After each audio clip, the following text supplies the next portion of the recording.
Today's episode, we made olive oil, yogurt, and fruit cake. For this recipe, first of all, we prepared the dry ingredient, which is the flour, baking powder, salt. We place them in a bowl and mix them. Then, in a mixing bowl of an electric mixer, we added the oil and the sugar. We whisked until sugar was almost dissolved. We added the yogurt, we added the eggs, and then we whisked until nice and glossy. With the flour, we grated a zest of a whole lemon to add some more flavor to it. Then we added the dry ingredient. Then everything was nicely ready.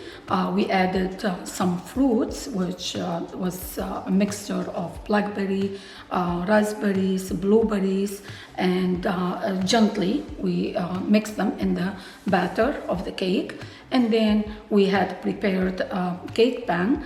We brushed it with some oil, and then we added to the bottom parchment paper, brushed that with some oil, dust the whole thing with the flour, got rid of any excess flour. We poured the batter into the cake pan, and then it was ready for us to bake in the oven 350 degrees for 55 to 60 minutes. We let it cool in the pan for about 7 to 8 minutes, and then we insert it on the cooling rack. We let it cool completely, and we decorate it with more fruits and dust it with powdered sugar, and it was ready for us to be used.